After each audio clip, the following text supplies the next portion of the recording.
اور احترام کا معاملہ کیا ہے۔ کبھی بھی ملک کے اندر بسنے والوں کے درمیان میں نفرت، دوری، ایک دوسرے کے ملک کی آزادی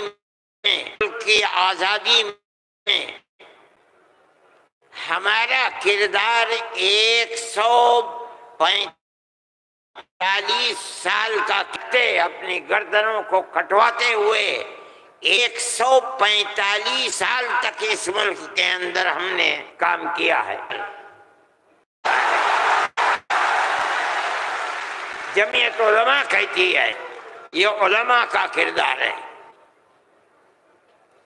یہ کردار پیار و محبت کے ساتھ تھا، ایک دوسرے کے درد میں اور سکھ میں ہر چیز کے اندر شریک تھا۔ یہ ہمارا کردار تھا۔ ہم نے اس طرح سے اس ملک کو آزاد کرایا، کوئی نہیں تھا آزادی کی آواز اٹھانے والا۔ توڑنے کے لیے اعلان کے 82 سال کے بعد کانگریس بنی، اور کانگریس کا جو مقصد تھا، جو آج بھی کتابوں میں موجود ہے، وہ ملک کی آزادی نہیں تھا۔ مقصد تھا کہ جو دو جہاد ہوئے ہیں 1832 اور 1857 میں، اس کی وجہ سے جو ملکہ برطانیہ اور ہندوستان کے بسنے والوں کے درمیان دوری ہو گئی ہے، اس دوری کو دور کیا جائے اور حالات کو صحیح کیا جائے۔ علماء کا یہ نظریہ نہیں تھا۔ علماء کہتے تھے ملک غلام ہو گیا، غلامی کی زنجیروں کو توڑو، انگریز کو بھگاؤ، ملک کو آزاد کراؤ۔ یہ تو حالات تھے جس کے اندر مسلمان داخل ہوئے کانگریس میں، موجود ہیں۔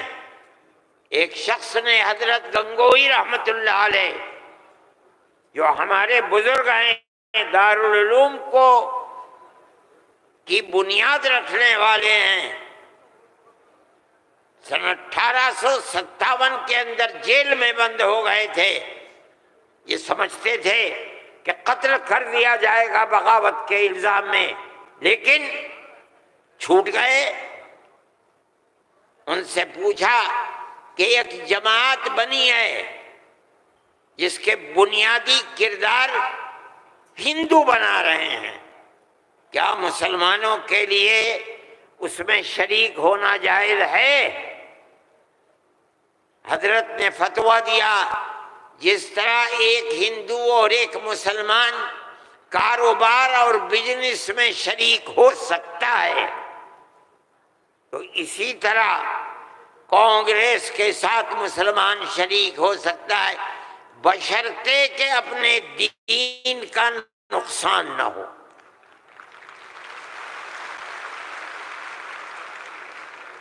اس کا مطلب نہیں سمجھے تھے لوگ۔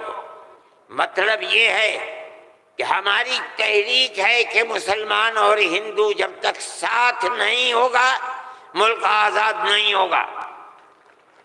تم اس کے اندر گھسو اور اتنی طاقت پیدا کرو اپنی گھس کر کہ کانگریس کو مجبور کر دو کہ وہ اپنا نقطہ نظر بدل کر ملک کی آزادی کے لیے جد و جہد کرے۔ چنانچہ کانگریس نے اپنا نقطہ نظر بدلا، ملک کی آزادی کو اپنا نقطہ نظر بنایا، اور پھر اس کے بعد ہندو اور مسلمانوں نے شریک ہو کر ایک دوسرے کے ساتھ چل کر ملک کی آزادی کے لیے آواز اٹھائی، قربانیاں دی ہیں، اور انہی قربانیوں کے نتیجے کے اندر ملک آزاد ہوا۔ میرے بھائی اس بات کو سمجھیے، جیسے جیسے ملک کی آزادی قریب ہوتی جاتی تھی، جمعیت علماء ہند بار بار کانگریس سے کہتی تھی کہ ہم نے تمہارا ساتھ دیا ہے، آج ہم تمہارے ساتھ کھڑے ہیں، ہمیں یہ بتاؤ کہ ملک کی آزادی کے بعد ملک کا دستور کیا رہے گا، کیا سیکولر دستور ہوگا یا مذہبی حکومت ہوگی؟ اگر سیکولر دستور ہوتا ہے ہم تمہارے ساتھ ہیں، اور اگر سیکولر دستور نہیں ہوتا تو ملک کی آزادی میں ہم تمہارے ساتھ نہیں ہیں۔ بار بار ہمارے پاس کانگریس ورکنگ کمیٹی کی تجاویز موجود ہیں۔ کانگریس بار بار عہد کرتی ہے کہ ملک آزاد ہوگا تو ملک کا دستور سیکولر دستور ہوگا، ہر اقلیت کو اپنے مذہب کے اوپر آزادی سے چلنے کا اختیار ہوگا۔ چنانچہ ملک آزاد ہو گیا۔ اب ملک کی آزادی کے بعد ایک طبقہ اٹھا جس نے یہ کہا کہ کھیر مل گئی ہے، اب اسے کھانے کا وقت آ گیا ہے۔ انہوں نے کہا کہ ملک کی دستور ہندو دستور بنے گا، سیکولر دستور نہیں بنے گا۔ جمعیت علماء کے لوگ تھے، مولانا ابوالکلام آزاد تھے جو جمعیت علماء کی ورکنگ کمیٹی کے ممبر تھے، مولانا مدنی تھے، مفتی اعظم مفتی کفایت اللہ تھے، مولانا حفظ الرحمن سوہروی تھے، اور ان کے پیچھے لاکھوں آدمی تھے۔ انہوں نے کہا جو ہم سے وعدے کیے ہیں ان وعدوں کو پورا کرو۔ اگر ملک کی تقسیم ہوئی ہے اور مسلمانوں کو ایک حصہ دے دیا، تم نے دیا ہے دستخط ملک کی تقسیم پر، تم نے کیے ہیں، ہم نے جوتے کھائے ہیں، ہمارے گلوں کے اندر جوتوں کے ہار پڑے ہیں، مگر ہم نے ملک کی تقسیم کو منظور نہیں کیا۔ ہم سے جو وعدہ کیا تھا اس وعدے کو پورا کرو۔ جو دستور کے اندر دفعات ہیں کہ ہر اقلیت کو اپنے مذہب پر چلنے کا حق ہے، یہ دفعات جمعیت علماء کی دی ہوئی دفعات ہیں، مولانا ابوالکلام آزاد کی دی ہوئی دفعات ہیں، مولانا مدنی کی دی ہوئی دفعات ہیں، مفتی کفایت اللہ کی رکھی ہوئی دفعات ہیں، جن دفعات کی بنیاد پر ہر اقلیت ملک کے اندر ملک وہ حصہ سمجھتی ہے جو حصہ کوئی اکثریت کا فرد سمجھتا ہے۔ یہ جمعیت علماء کی تاریخ ہے۔ ہم اپنے مذہبی اعتبار سے دستور کو ہاتھ میں لے کر کہہ سکتے ہیں کہ ہمیں اپنے مذہب پر چلنا اور مذہب کو اختیار کرنے کا حق ہے، اس دستور کے اندر ہے۔ نعرہ تکبیر! میرے بھائی، نعرہ تکبیر! میرے بھائی، میرے پاس واٹس ایپ نہیں ہے، میں یہ لغو کام نہیں کرتا، نہ مجھے فرصت ملتی ہے کہ میں دیکھتا ہوں ہر وقت واٹس ایپ کو۔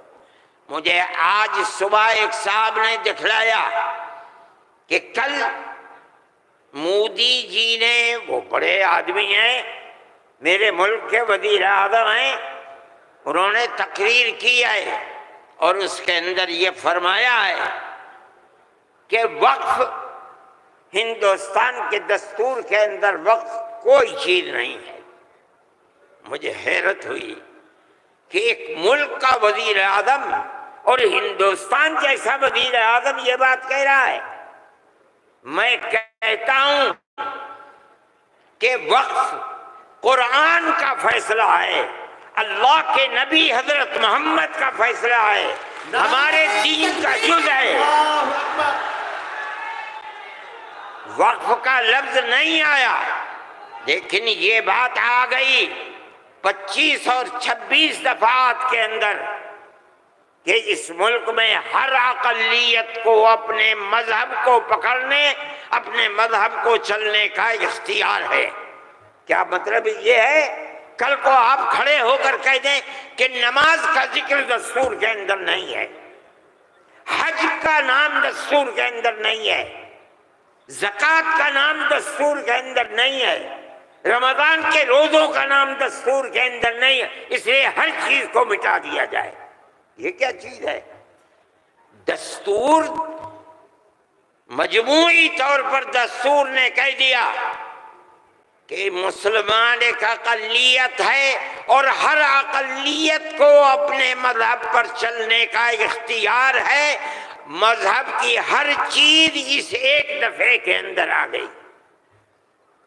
وقف کا مسئلہ، اسلام کے اندر جو چیز اسلام کی ہے مذہب، وہ چیز ہے جو قرآن کے اندر ہے ایک، دوسری وہ چیز ہے جس کو ہمارے آقا حضرت محمد صلی اللہ علیہ وسلم نے فرما دیا۔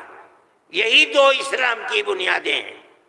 سمجھو، قرآن کی آیت ہے 4 سپارے کی پہلی آیت، لن تنالوا البر حتى تنفقوا مما تحبون۔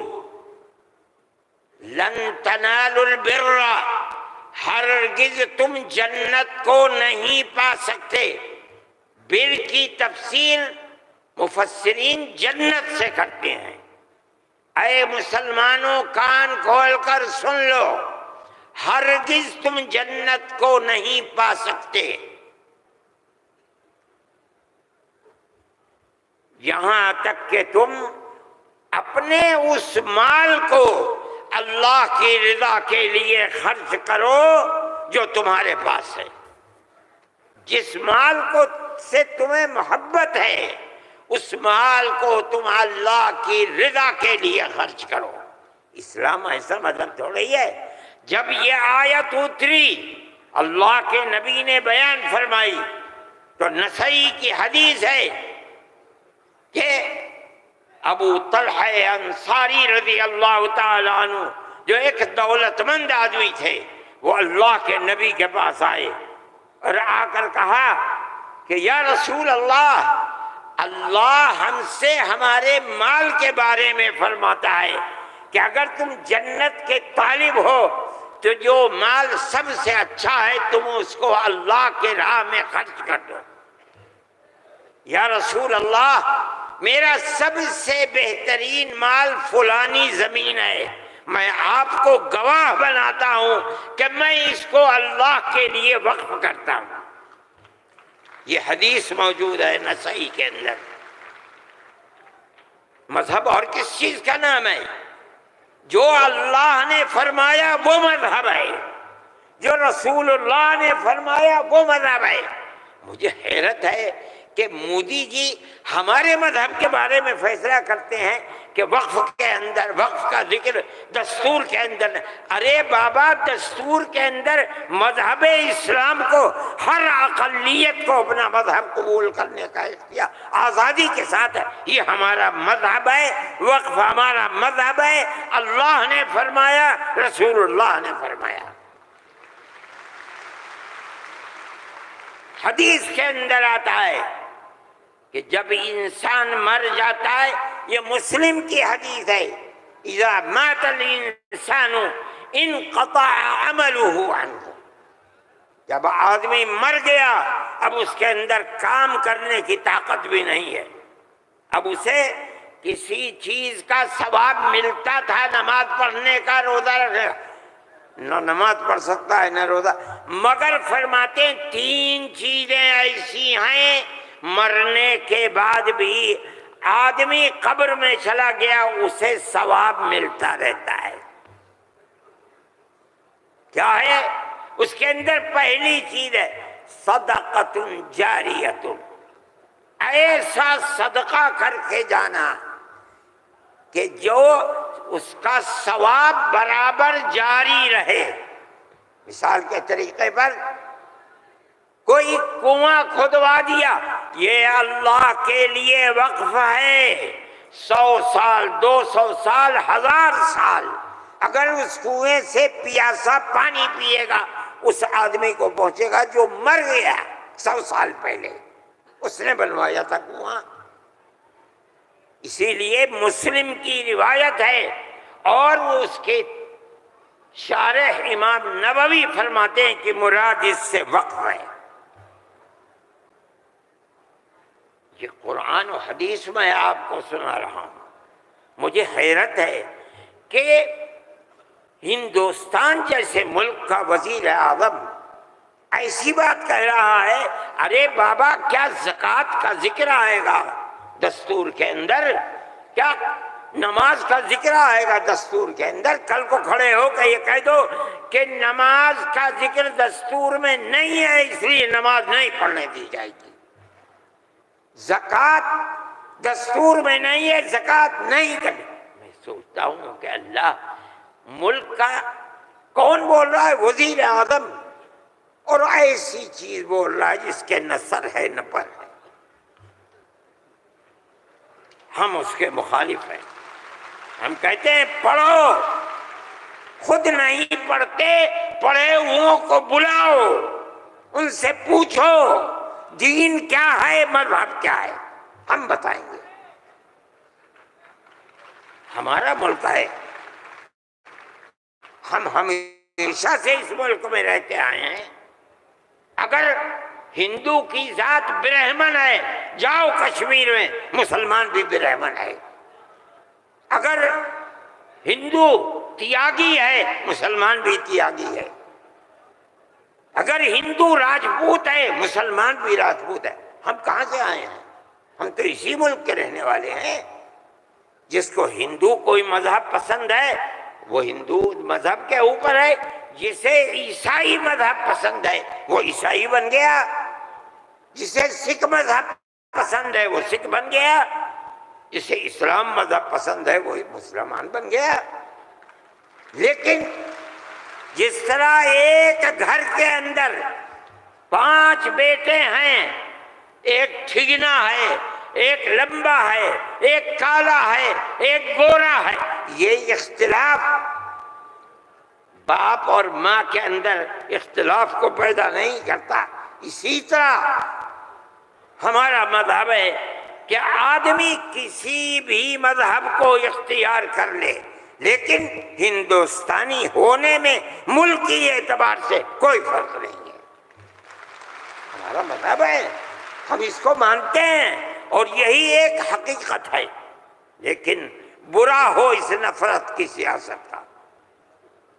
ایک ایسی بات کہہ رہے ہیں جس کے نہ سر ہے نہ پیر ہے، ایسا معلوم ہوتا ہے جیسے ہر مذہب کی ایک ایک جزئی چیز کو دستور میں ہندوستان کے اگر لایا جائے گا تو وہ دستور ہوگا، نہیں لایا جائے گا دستور نہیں ہوگا۔ لیکن میں کہتا ہوں کہ یہ غلط ہے۔ مودی جی کو ایسی کچی بات نہ کہنی چاہیے، لیکن دنیا ہے ہر بات کو کہتی چلی جا رہی ہے۔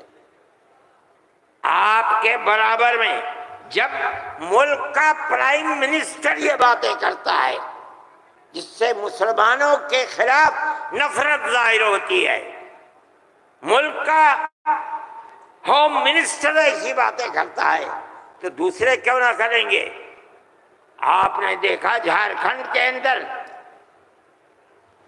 اس کے ذمہ دار بنایا گیا آسام کے چیف منسٹر کو۔ آسام کے چیف منسٹر کی روز کی تقریریں آپ سنیے، مسلمان کو مسلمان نہیں کہتا، اس کی زبان سے مسلمان کا نام نہیں نکلتا، ہمیشہ گھس بیٹھیا کہتا ہے۔ میں کہتا ہوں یہ کتنی بڑی جہالت ہے۔ جس برادری کا وہ آدمی ہوگا اس برادری کے مسلمان بھی آسام میں ہوں گے۔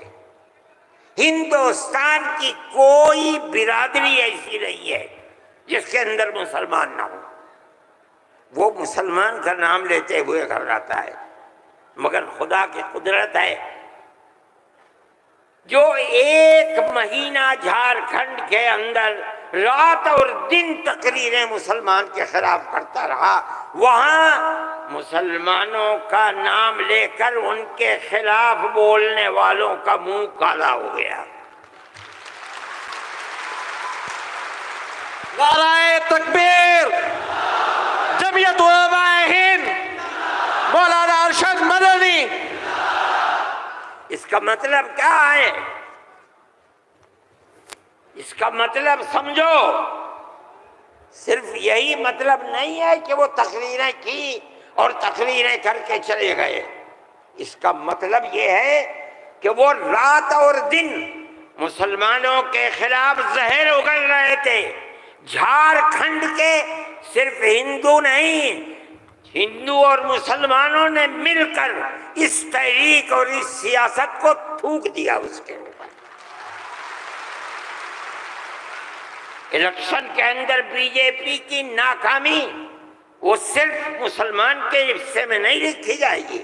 مسلمان کی تعداد کتنی ہے جھارکھنڈ کے اندر؟ اس کا مطلب یہ ہے کہ نفرت کی اس سیاست کو جھارکھنڈ کے ہندو اور مسلمان نے تھوک دیا، اس کے اوپر قبول نہیں کیا۔ وہ آدمی جو بولتا تھا وہ اپنے صوبے کے اندر بھی جب زبان سے کوئی بات نکلتی تھی مسلمان کے خلاف آگ ہی اگلتا تھا۔ دیکھو، ساری ہندوستان کے اندر ہندوستانی ہونے کے لیے یہ بنیاد ہے کہ جو سب سے پہلی مردم شماری تھی سن 1951 کی، جس کا نام اس مردم شماری میں ہے وہ اور اس کی اولاد ہندوستانی ہے۔ یہ ملک کے اندر ایک قانون بنا ہوا ہے، لیکن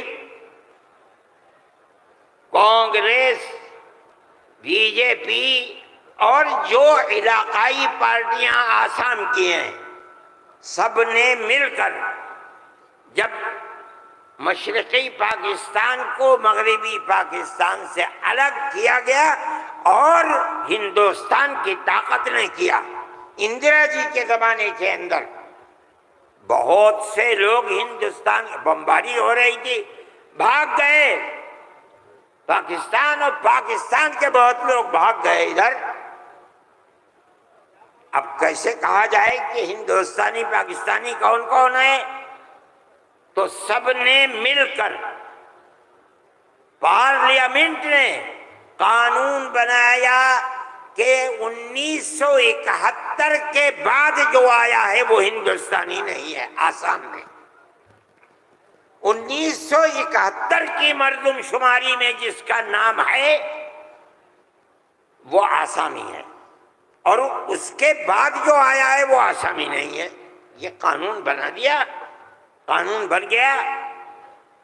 اب یہ حلق سے نیچے چیف منسٹر صاحب کے نہیں اتری، انہوں نے کہا کہ نہیں، سارے ملک کا دستور ایک ہونا چاہیے۔ ارے بابا، کانگریس کا زمانہ تھا، کانگریس نے پارلیمنٹ کے اندر یہ اصول بنایا، اس کے اوپر بی جے پی کے بھی دستخط ہیں، علاقائی پارٹیوں کو بھی دستخط ہیں، ہم نہیں جانتے کچھ۔ اور تقریر جیسے یہاں کر رہے تھے ویسے ہی روز تقریر وہاں کرتے تھے۔ 71 نہیں 51 بنے گا، 71 نہیں 51۔ کیوں؟ اگر 51 کو بنا دیا گیا تو کم از کم 80-90 لاکھ مسلمان اجڑ جائے گا، برباد ہو جائے گا۔ وہ یہ چاہتے تھے کہ مسلمان کو برباد کر دو۔ آسام میں جمعیت علماء وہ جماعت تھی، ہم گئے سپریم کورٹ میں، ہم نے کہا کہ جب اس زمانے کی حکومتیں متحد ہیں یہ کیسے ہو سکتا ہے؟ یہ اللہ کا احسان اور کرم ہے کہ سپریم کورٹ نے وہ فیصلہ کیا جو حق فیصلہ تھا، اور اس نے کہہ دیا کہ نہیں، آسام کے لیے سن 71 ہی رہے گا، تمام پارٹیوں نے اس کو قبول کیا ہے۔ اب زمانہ خراب ہو گیا، دل دکھنے لگا، وہ جو وہاں دل کے اندر مسلمانوں کے خلاف آگ تھی وہ جھارکھنڈ میں لا کر کے اگلی ہے۔ اللہ نے یہاں بھی منہ کالا کر دیا۔ میرے بھائی، جمعیت علماء کا یہ کام ہے۔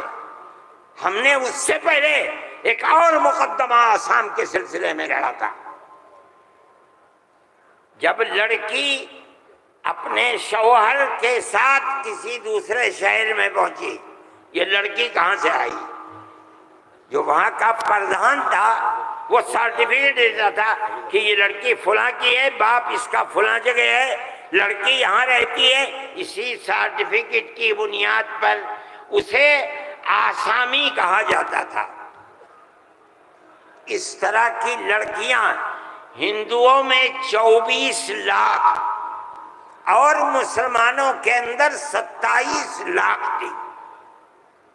وہاں کی فرقہ پرست طاقت کہتی تھی کہ یہ پردھان کا سرٹیفکیٹ کوئی معنی نہیں رکھتا۔ تنہا جمعیت علماء تھی۔ ہم گئے سپریم کورٹ میں، اور جو بڑے سے بڑا وکیل جو ایک ایک پیشی میں 15 لاکھ روپیہ لیتا تھا، اور اتفاق سے جو چیف جسٹس تھا وہ بھی آسامی ہی کا تھا سپریم کورٹ کا۔ مجھے تو بہت خطرہ تھا، ان کا ہوگا کیا؟ 47 لاکھ عورتیں ہیں اور ان کے بچے اگر لگا لو 1.5 کروڑ، یہ کہاں جا کے بھیک مانگیں گے؟ نہ کوئی مکان خرید سکتے ہیں، نہ جائیداد خرید سکتے ہیں، نہ ان کے بچے پڑھ سکتے ہیں، یہ کیا کریں گے؟ اللہ کی قدرت کا کرشمہ ہے کہ اس کے اندر بھی جمعیت علماء کو ایسی کامیابی ہوئی کہ مسئلہ ختم ہو گیا۔ 47 لاکھ ہندو مسلمان جینے کا حق انہیں مل گیا۔ ایک چیز ہے، جمعیت علماء ہندو مسلم کی بات نہیں کرتی، ہمیں اس سے کوئی مطلب نہیں۔ جمعیت علماء یہ کہتے ہیں مولانا ارشد مدنی، نعرہ تکبیر، مولانا ارشد مدنی قدم بڑھاؤ، جمعیت علماء ہند۔ ہم یہ کہتے ہیں ہم ہر ایک کے لیے کام کرتے ہیں۔ جمعیت علماء کا یہ کردار ہے۔ ابھی آپ کے سامنے بلڈوزر کی تحریک آئی، ہم نے یہ دیکھا کہ چیز دن بدن بڑھتی جا رہی ہے، اور اس آگ کے اندر یہ نہیں کہا جا سکتا کہ 100% مسلمان ہے، لیکن 95% مسلمانوں کے گھر گرائے جا رہے ہیں۔ سارے ہندوستان میں جمعیت علماء ہند سپریم کورٹ میں گئی، اور ہم نے جا کر کے یہ بات رکھی، تحریک چلتی رہی۔ ہم نے یہ بات کہی کہ یہ کیسے ہو سکتا ہے؟ جس گھر کو ماں باپ نے بنایا، اس گھر کے اندر ایک لڑکے نے کوئی کام ایسا کر دیا کہ جو کام گورنمنٹ کے خلاف ہے، آپ کی سیاست کے خلاف ہے، آپ اس مکان کو بلڈوزر چلا کر گرا دیں، وہ ماں باپ کہاں جائیں گے؟ بوڑھے، اس کی بیوی بچے کہاں جائیں گے؟ اس کی بہن بھائی کہاں جائیں گی؟ اس کی اولاد کہاں جائے گی؟ بھئی آپ اس کو پکڑ کر کے جیل میں ڈالیے، یہ اپنی زندگی کو صاف دکھلانے کے لیے مقدمہ لڑے گا، آپ اس کے گھر کو کیسے گرا سکتے ہیں؟ مگر یہ بات کسی کی سمجھ میں نہیں آتی تھی۔ ہم اللہ کا شکر ادا کرتے ہیں کہ ہماری اس آواز کو اللہ نے قبول فرمایا، اور اس طرح قبول فرمایا کہ اب کون مائی کا لال ہے؟ ذرا گھر کا توڑ کے تو دکھلائے۔ نعرہ تکبیر، جمعیت علماء ہند، مولانا ارشد مدنی۔ میرے بھائی، یہ فیصلہ دینے والے مسلمان نہیں تھے، مدرسے کے پڑھے ہوئے نہیں تھے، یہ وکیل جو سپریم کورٹ سے لڑ رہے تھے مدرسوں کے پڑھے ہوئے نہیں تھے، ہندو تھے۔ اس کا مطلب ہے کہ ملک کے اندر آج بھی لاکھوں نہیں کروڑوں ہندو ہیں جو مذہب سے اوپر اٹھ کر دکھ سکھ میں ایک دوسرے کے ساتھ شریک رہنا چاہتے ہیں۔ ہم اپنی 1400 سالہ اسی تاریخ کو زندہ کرنا چاہتے ہیں، زندہ رکھنا چاہتے ہیں۔ جمعیت علماء اس کے لیے کھڑی ہوئی ہے۔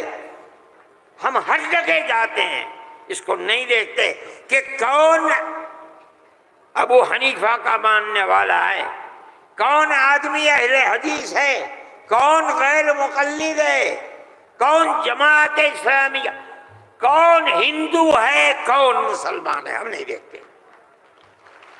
اگر ظلم و تشدد ہو رہا ہے ہم وہاں جاتے ہیں۔ سیلاب آیا کیرلا کے اندر، ہم پہنچے، ہم نے مکانات 2 کروڑ روپیہ خرچ کیا، مکانات کی تعمیر کرائی، مکانات کو بنوایا۔ مسلمانوں کے مکانات بھی تھے، ہندوؤں کے مکانات بھی تھے، عیسائیوں کے مکانات بھی تھے، جاؤ جا کر کے دیکھو۔ ہم نہیں کرتے یہ کام۔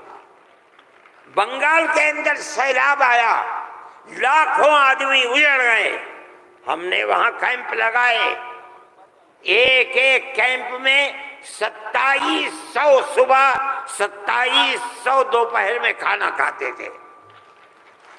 کوئی تمیز نہیں کون ہندو ہے کون مسلمان، جو مصیبت کا شکار ہے آئے ہمارے دسترخوان کے اوپر کھانا کھائے، یہ ہمارا کردار ہے۔ میرے بھائی ان تمام چیزوں کو سمجھنا چاہیے۔ یہ مجھے آج حیرت ہوتی ہے، وزیر اعظم کا خطاب سن کر مجھے حیرت ہوئی۔ ایسا لگتا ہے کہ جسے پڑھ لکھ کر کے نہیں خواہ بخواہ بول دیے۔ چیف منسٹر کے خطاب کو آج میں نے سنا، میں نہیں سنتا ہوں زیادہ، مجھے فرصت ہی نہیں ملتی پڑھنے پڑھانے سے، میں کہاں سے سنوں گا؟ جو خطاب ان کے جھارکھنڈ میں ہوئی ہے مجھے حیرت ہوئی، مگر زیادہ حیرت نہیں ہوئی اس لیے کہ وہ زخم خوردہ ہیں۔ سپریم کورٹ کے فیصلے نے ان کے مزاج کے اندر گڑبڑی پیدا کر دی ہے، اس لیے وہ ایسی بات کہتے ہیں۔ سب لوگ اسی ملک کے رہنے والے ہیں، جو اس ملک کا ہے اس کو مکمل اختیار ہے۔ دستور ہماری بنیاد ہے، ہم اس دستور کو زندہ رکھنا چاہتے ہیں۔ اگر کوئی اس دستور کے خلاف جائے گا، ہم کورٹ میں گئے، بار بار گئے، ہمیں سپریم کورٹ سے پورا حق ملا ہے، ہم اللہ کا شکر ادا کرتے ہیں۔ ہمیں حق دینے والے مسلمان نہیں ہیں۔ 100% سپریم کورٹ کے جج جہاں ہمارے فیصلے گئے وہ ہندو تھے، ہندوؤں نے فیصلے کیے ہیں۔ اس کا مطلب ہے کہ ہمارے ملک کے اندر آج بھی 2 4 نہیں، لاکھ 10 لاکھ بے شمار لوگ ہیں کہ جو ہندو مسلم مذہب سے اوپر اٹھ کر ایک دوسرے کے ساتھ پیار و محبت کا معاملہ رکھنا چاہتے ہیں، اور جو طاقتیں ملک کے اندر نفرت کو پیدا کر رہی ہیں، ملک کے اندر ایک بہت بڑا طبقہ ہے جو اس نفرت کی سیاست کو ملک کی تباہی کا سبب سمجھتا ہے۔ جمعیت علماء کی یہ تحریک ہے، ہم اسی لیے آپ کے پاس آئے۔ ہم وقف بل کو ایک مذہبی مسئلہ سمجھتے ہیں، آپ اس بات کو سمجھیے۔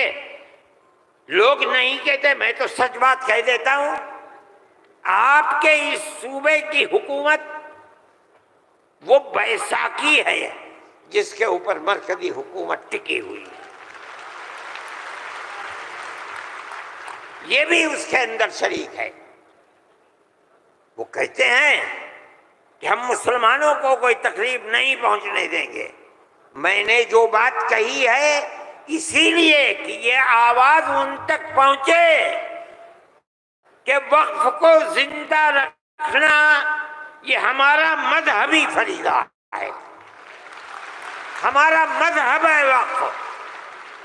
اگر آپ اس کی تائید کریں گے تو مسلمان خود فیصلہ کرے کہ آپ کی گورنمنٹ آپ کے مذہب کو زندہ رکھنا چاہتی ہے یا آگ لگانا چاہتی ہے۔ جمعیت علماء ہند زندہ باد، مولانا ارشد مدنی، قدم بڑھاؤ، نعرہ تکبیر، اللہ اکبر، ارشد مدنی قدم بڑھاؤ، تمہارے ساتھ ہیں، جمعیت علماء ہند زندہ باد۔ میرے بھائی، تیسرا مسئلہ مدرسوں کا مسئلہ ہے۔ مدرسے دو طرح کے ہیں، ایک وہ مدرسے ہیں جو گورنمنٹ سے امداد لیتے ہیں، ایک وہ مدرسے ہیں جو گورنمنٹ سے ایک پیسہ بھی نہیں لیتے۔ ہم پہلے سے کہتے تھے، لوگوں سے بلاتے تھے کہ پیسہ مت لو۔ یہ ہو نہیں سکتا کہ گورنمنٹ دے اور تم سے لینا، یہ نہیں ہو سکتا۔ آج سے تقریباً 15-20 سال پہلے دلی کے اندر ایک میٹنگ بلائی، بہار کے لوگ بھی اس وقت گورنمنٹ میں تھے، یہ بھی تھے، اور وہ یہ تھی کہ مدرسے والوں کو ہم پیسہ دیں گے۔ سب نے منع کر دیا کہ ہم نہیں جائیں گے۔ میں نے یہ سوچا کہ مجھے جانا چاہیے، چنانچہ میں چلا گیا وہاں۔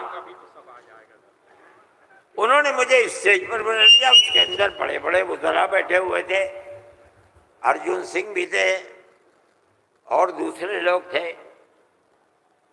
وہاں تقریر کرنے والوں نے تقریر کی مدرسوں کے خلاف، میں خاموش بیٹھا رہا۔ اس کے بعد مجھ کو کہا کہ آپ بولیں، میں بولے۔ میں نے ان سے کہا کہ آپ نہیں جانتے کہ مدرسوں کا کردار کیا ہے۔ میں آپ کو بتاتا ہوں، جب 1857 کے اندر لوگوں کا قتل عام ہو گیا تو اب ملک کی آزادی کے لیے جہاد کرنے والے مجاہد ہی ختم ہو گئے۔ جن لوگوں نے جہاد کیا تھا وہ جیل میں پکڑے گئے۔ جب عام معافی کا اعلان ہوا تو علماء نکلے اور سر جوڑ کر بیٹھے۔ 57 میں جہاد ہوا تھا، ٹھیک 9 سال کے بعد 1866 میں دارالعلوم کی بنیاد رکھی۔ کیوں؟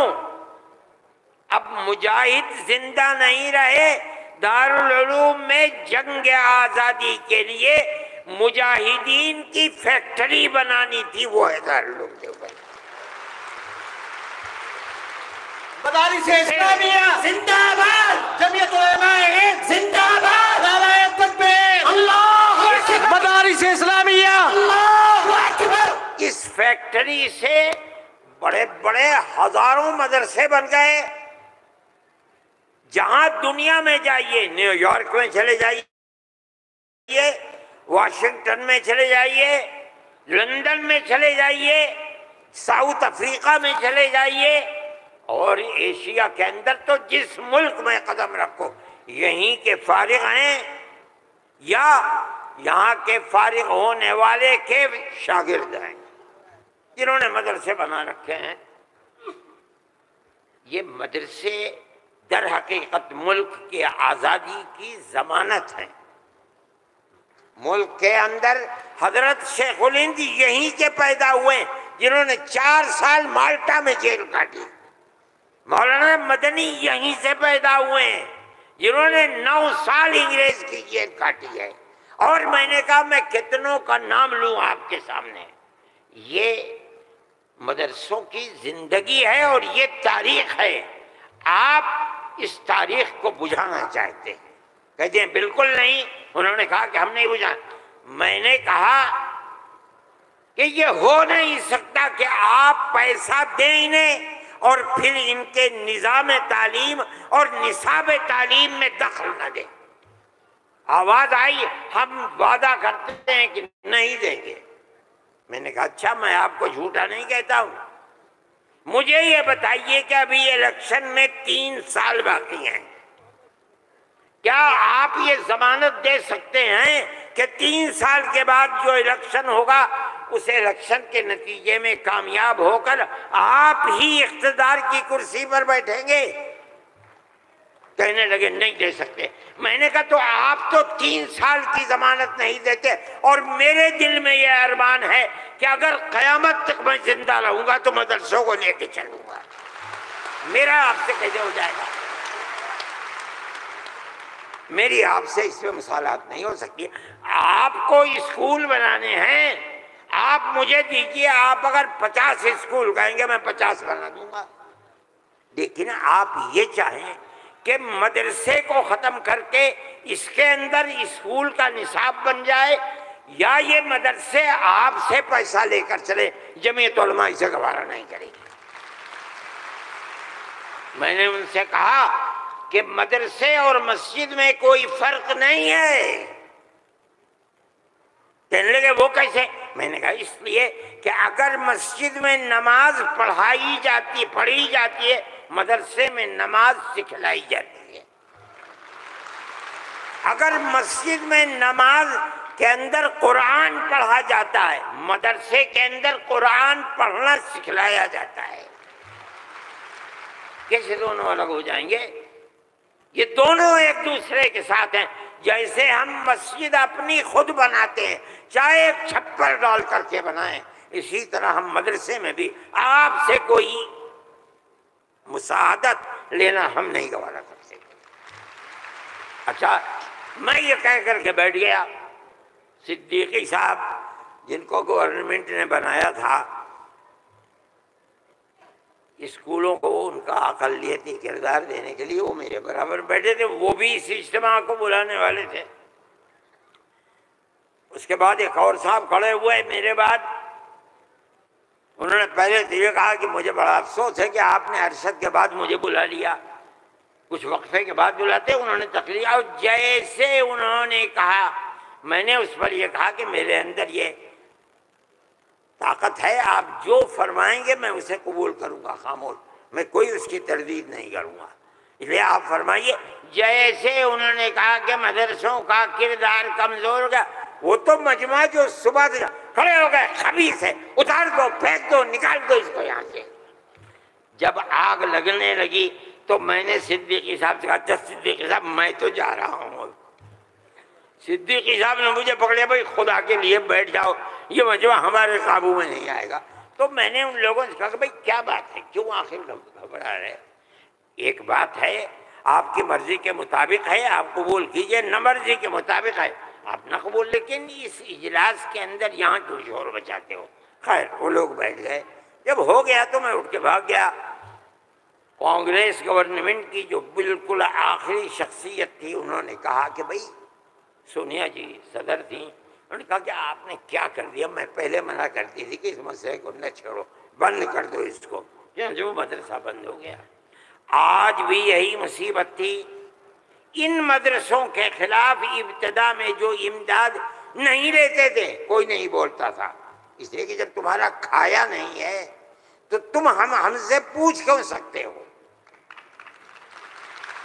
جو تمہارا کھاتے ہیں ان سے جا کے کہو، انہوں نے کھایا ہے اب تم ان کے حلق سے نکالو، ہم نے تو کبھی تم سے 2 پیسے بھی نہیں دیے۔ دارالعلوم دیوبند کو سن 56 کے اندر، 1956 میں، جو اس وقت یہاں بہار کے آدمی تھے اور ملک کے صدر جمہوریہ تھے ڈاکٹر راجندر پرساد، وہ دیوبند آئے تھے۔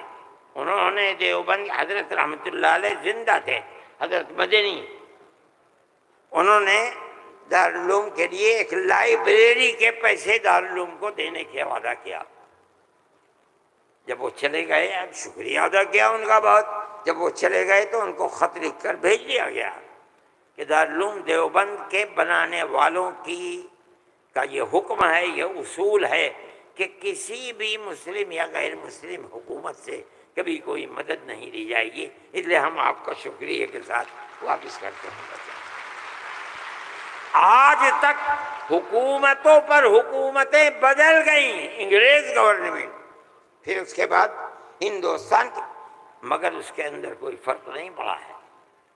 لیکن اس کے بعد جنہوں نے لیا تھا گورنمنٹ سے، پھر اس کے بعد ان مدرسوں کے اندر بھی ہاتھ ڈالنا شروع کر دیا۔ جمعیت علماء اس سلسلے کے اندر کورٹ میں گئی، اگرچہ ان مدارس کے سلسلے میں کوئی فیصلہ ابھی تک نہیں آیا، لیکن ہم یہ سمجھتے ہیں کہ قانونی اور دستوری اعتبار سے جو گورنمنٹ سے کوئی چیز نہیں لیتے، پہلے لیا جاتا تھا چھٹیوں کے اندر گورنمنٹ سے، وہ قانون تھا کہ جو ٹکٹ طلبہ لے کے گھر جاتے تھے کنسیشن، اس میں پیسہ کم ہو جاتا تھا۔ جب گورنمنٹ کی نظریں بدلنی شروع ہوئی، دارالعلوم نے بند کر دیا، اس کو ہم نہیں لیتے۔ یہ بات ہم نے کہی، یہ اللہ کا بڑا احسان ہے کہ جو تبصرہ آیا، ابھی تک فیصلہ نہیں آیا، وہ تبصرہ بھی حق کے اندر ہے۔ انشاءاللہ جب گورنمنٹ سے کوئی تعلق ہی نہیں ہے اور دستور کی دفعات 25 اور 26 اقلیت کو یہ حق دیتی ہے کہ وہ اپنے اداروں کو قائم کر لے، کوئی رکاوٹ نہیں ہے، تو ہمارے مذہبی اداروں کے اوپر کیسے رکاوٹ ہو سکتی ہے؟ دستور کی یہ دفعات ہمارے لیے چین و سکون اور عزت و آبرو کے ساتھ ملک میں رہنے کا ہمیں حق دیتی ہے۔ ہم یہ سمجھتے ہیں کہ مستقبل کے اندر بھی انشاءاللہ ہم اپنے ان پروگراموں کے اندر کامیاب رہیں گے۔ میرے بھائی، فلسطین کا مسئلہ ہے، دیکھیے جب یہ مسئلہ ہوا اسی دن ہماری گورنمنٹ نے ایک بات کہی کہ یہ دہشت گردی ہے، فلسطینیوں نے حملہ کیا اسرائیل کے اوپر۔ میں نے کہا یہ بھی گورنمنٹ جانتی نہیں ہے۔ جب میں نے اگلے ہی دن بیان دیا کہ یہ غلط ہے، اسرائیل کو بنانے والوں نے بنایا تھا، بیت المقدس اسرائیل سے باہر تھا، فلسطین آزاد تھا۔ اسرائیل نے امریکہ کی مدد سے اور یورپ کی مدد سے بیت المقدس کو، فلسطین کو، تمام فلسطین کے اوپر زبردستی حملہ کر کے فلسطینیوں کو غلام بنایا اور اپنے اندر داخل کر لیا۔ پھر یہی نہیں، 2-4 سال کے بعد حملہ کیا شام کے اوپر، اور گولان کی جو پہاڑیاں تھیں ان کو اپنے قبضے میں لے لیا۔ جب اسرائیل بنا، نہ فلسطین، نہ بیت المقدس، نہ گولان کی پہاڑیاں، کوئی چیز فلسطین میں نہیں تھی۔ اب فلسطینی اٹھے اپنی آزادی کے لیے۔ اگر تم ان کو دہشت گرد کہتے ہو تو میں کہتا ہوں گاندھی جی بھی دہشت گرد تھے، نعرہ تکبیر، اللہ اکبر، جمعیت علماء ہند زندہ باد، مولانا ارشد مدنی، قدم بڑھاؤ، نعرہ تکبیر۔ اللہ اکبر۔ اس کے بعد سے پھر کبھی یہ بات نہیں آئی، لیکن میں یہ کہتا ہوں کہ جس نظریے کو لے کر اٹھے، اس کا مطلب یہ ہے کہ کچھ جانتے بوجھتے نہیں ہے۔ کیسے کہہ دیا انہوں نے؟ ان کو دیکھنا چاہیے تھا تاریخ، اگر خود نہیں پڑھتے، پڑھے ہوئے لوگوں سے پوچھنا چاہیے تھا، وہ بتاتے آپ کو کہ ہو کیا رہا ہے۔ میرے بھائی، میں یہ بات کہتا ہوں کہ جمعیت علماء کی ایک تاریخ ہے، اور جمعیت علماء اس چیز کے اوپر ہے۔ ہمارا اس وقت کا مسئلہ صرف ایک ہی مسئلہ نہیں، بہت مسائل ہے، لیکن وقف ترمیمی بل کا مسئلہ بھی یہی ہے۔ جس کو جان لے کہ یہ ہمارا مذہب ہے، ہم یہ کہتے ہیں بہار کی گورنمنٹ کو بھی، آندھرا گورنمنٹ کو بھی اگر وہ کریں گے تو اس کا مطلب یہ ہے کہ مسلمان کے پیٹ کے اندر چھرا گھونپیں گے اور مسلمان کے مذہب کو آگ لگانا چاہتے ہیں۔ مسلمان کو سوچ لینا چاہیے کہ وہ کیا کرے گا اور مستقبل کے اندر اسے اس جنجال کو کس طرح نمٹانا ہے۔ ہم ایک بات کہہ رہے ہیں اور ہمیں یہ کہنے کا حق ہے، اس لیے کہ دستور کے خلاف ہے۔ دستور نے ہمیں مذہبی آزادی دی ہے۔ آپ وقف کو مذہب نہیں سمجھتے، لیکن اس لیے نہیں سمجھتے کہ نہ آپ قرآن کو جانتے ہیں نہ آپ حدیث کو جانتے ہیں۔ حضرت عمر رضی اللہ تعالی عنہ نے اپنا ایک باغ وقف کرنے کی نبی کریم علیہ السلام سے اجازت چاہیے، جو خیبر میں تھا۔ آپ نے فرمایا میری رائے یہ ہے کہ تم باغ کو وقف مت کرو، بلکہ باغ کی کھجوروں کو وقف کر دو فقراء اور مساکین کے لیے، اس لیے کہ باغ تمہارا رہے گا۔ باغ اس کا محتاج ہے کہ تم اس کی دیکھ بھال کرو، وقف کر دو گے کوئی دیکھ بھال نہیں کرے گا۔ باغ تمہارا ہے، تم اس کی دیکھ بھال کرو، جو پھل اس کے اوپر آئے گا وہ فقیروں کو اور محتاجوں کو تقسیم کر دو۔ انہوں نے ایسے ہی کر دیا۔ میرے بھائی، وقف 1400 سال سے چلا آ رہا ہے۔ اللہ نے قرآن میں فرمایا ہے، رسول اللہ نے حدیث کے اندر فرمایا ہے، اور چونکہ یہ مجلس اس کی نہیں ہے ورنہ تو بے شمار اوقاف ہیں۔ خود نبی کریم علیہ السلام نے اپنی زندگی کے اندر وقف کیے ہیں۔ یہ ہمارا مذہب ہے، آپ کیوں اس کے اندر دخل دیتے ہیں؟ آپ یہ کہیں کہ دستور میں لکھا ہوا نہیں ہے، اس کا مطلب یہ ہے کہ آپ یہ نہیں مانتے کہ مسلمان کو آزادی ہے اپنے مذہب کی حفاظت کی۔ آپ یہ نہیں جانتے ایک ایک مذہب کی جزئیات کو دستور کے اندر جمع کرنا ممکن نہیں ہے۔ مذہب اسلام تو آدمی کے پیدا ہونے سے پہلے موت کے بعد تک قبر کے اندر جو صورتحال ہوتی ہے، اسلام اس سب کو اپنے احاطے میں لیے ہوئے۔ آپ کے دستور میں کتنی گنجائش ہوگی اس کی؟ یہ بات کہہ دیا کہ ہمیں اپنے مذہب پر چلنے اور اپنانے کا حق ہے، اسے زندہ رہنے کا حق ہے۔ ہم یہ بات کہہ رہے ہیں، ہم نہیں چاہتے کہ کوئی دوسرا اس کے اندر دخل اندازی کرے۔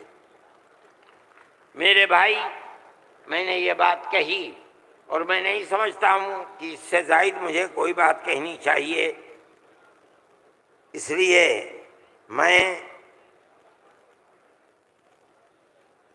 آپ حضرات سے کہ تشریف آوری کا شکریہ ادا کرتا ہوں۔ میں اس ہال کے اندر 1-2 مرتبہ پہلے بھی آ چکا ہوں، مگر میں نے کبھی مسلمانوں کا اتنا بڑا مجمع یہاں نہیں دیکھا۔ میں آپ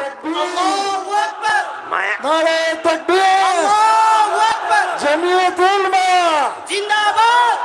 میں آپ حضرات کا شکریہ ادا کرتا ہوں اس لیے کہ یہ سب جگہ شہرت تھی کہ اس اجلاس کا مقصد وقف ترمیمی بل کی مخالفت ہے۔ اس کا مطلب ہے کہ بہار کا مسلمان ہر اس طاقت کا مخالف ہوگا جو وقف ترمیمی بل کی تائید کرے گا۔ اس لیے آپ حضرات کا اس گرم جوشی کے ساتھ یہاں آنا، میں جمعیت علماء کے خادم کی حیثیت سے آپ کا شکریہ ادا کرتا ہوں۔ اللہ آپ کو خوش رکھے، خیر و عافیت کے ساتھ رکھے، آپ اپنے مذہب کو سینے سے لگائے ہوئے زندہ رہیں اور مذہب کو خدا کرے زندہ رکھے۔ میں آپ سب حضرات کا شکر گزار ہوں۔ جو لوگ باہر سے آئے ہیں میں ان کا بھی شکریہ ادا کرتا ہوں۔ جن لوگوں نے پٹنے کے رہنے والوں نے، قادری صاحب کے صاحبزادے اور جمعیت علماء کے ورکرز جو یہاں کے ہیں یا باہر کے رہنے والے ہیں پٹنے کے علاوہ کے، جن لوگوں نے کوشش کی ہے، جمعیت علماء کے دل میں اس کی بڑی قدر ہے۔ اللہ تعالیٰ ان کی کوششوں کو قبول فرمائے اور حکومت کو کسی بھی ایسے کام سے جو صوبے کے اندر یا ملک کے اندر مسلمانوں کی دل آزاری کا سبب بنے اس سے باز رکھے، اور خدا کرے کہ اس ملک کے اندر امن و امان، پیار و محبت مذہب سے اوپر اٹھ کر ہندو اور مسلمان سب مل جل کر اپنی پرانی تاریخ کو یاد کریں اور زندہ کریں۔ مسلمان اور ہندو گاؤں در گاؤں آج سے نہیں 1300 سال سے رہتا چلا آ رہا ہے، کہیں تو کوئی جھگڑا نہیں ہے۔ آج کون سی ملک کے اوپر آفت ہے کہ آگ لگانے ہی کے اوپر سیاست کی بنیاد رکھی ہوئی ہے۔ ہم اس کے مخالف ہیں، ہم اس کو پسند نہیں کرتے ہیں۔ ملک ہمارا ہے، ہم ملک کے اندر امن و امان کو چاہتے ہیں، پیار و محبت کو چاہتے ہیں۔ جس طرح ہندو کا حق ہے مسلمان کا بھی حق ہے، ایک دوسرے کے ساتھ پیار و محبت کرنی چاہیے۔ میں ہر مسلمان سے کہتا ہوں، چاہے گھر ہو، محلے میں ہو، دکان پر ہو، بازار میں ہو، اسکول میں ہو یا اپنے کھیت میں ہو، اپنے پڑوسی ہندو کو اپنا بھائی سمجھو، ایک دوسرے کے ساتھ پیار و محبت کرو، جو ضرورت مند ہے اس کی ضرورت کو پورا کرو۔ تمہارا یہ عمل تمہارا مذہبی عمل ہے، یاد رکھنا۔ یہ نہیں کہ میں کہہ رہا ہوں، جمعیت علماء کا نہیں، قرآن و حدیث یہی کہتا ہے۔ اس لیے آپ اپنی اس محبت بھری زندگی کو دنیا کے سامنے پیش کریں۔ میں ارباب مدارس سے بھی کہتا ہوں، وہ جہاں جائیں، جہاں رہیں، جہاں مدرسہ چلائیں، ایک دوسرے کے ساتھ انس، ہندو مسلمان کو قریب کرنے کی اپنی تحریک کو زندگی عطا فرمائیں، جو آپ کی تحریک نہیں ہے، اسلام کی دی ہوئی تحریک ہے۔ اللہ ملک کے اندر امن و امان کو قائم رکھے، پیار و محبت کو زندگی عطا فرمائے۔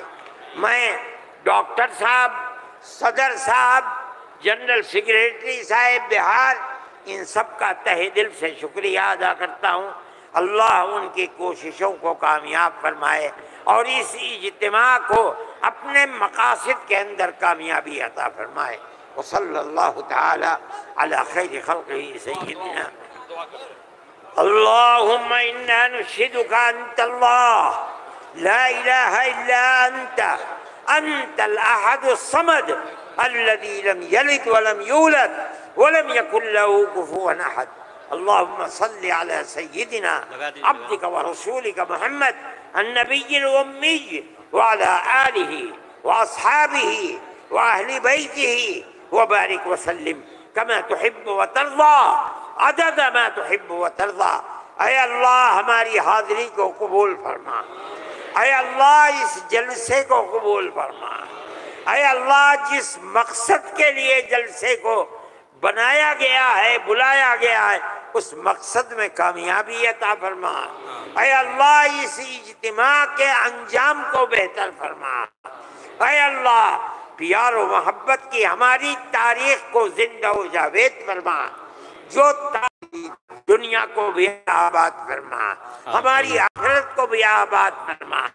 ہم جس طرح خیر و عافیت کے ساتھ یہاں تک آئے ہیں، ہمیں خیر و عافیت کے ساتھ اپنے گھروں تک پہنچا۔ اے پروردگار ہمیں رزق حلال عطا فرما، شرور و فتن سے محفوظ فرما، ہماری اولاد کو عزت و آبرو عفت آئے تو ایمان پر خاتمہ عطا فرما، خاتمہ میسر فرما، اور اپنی جنت میں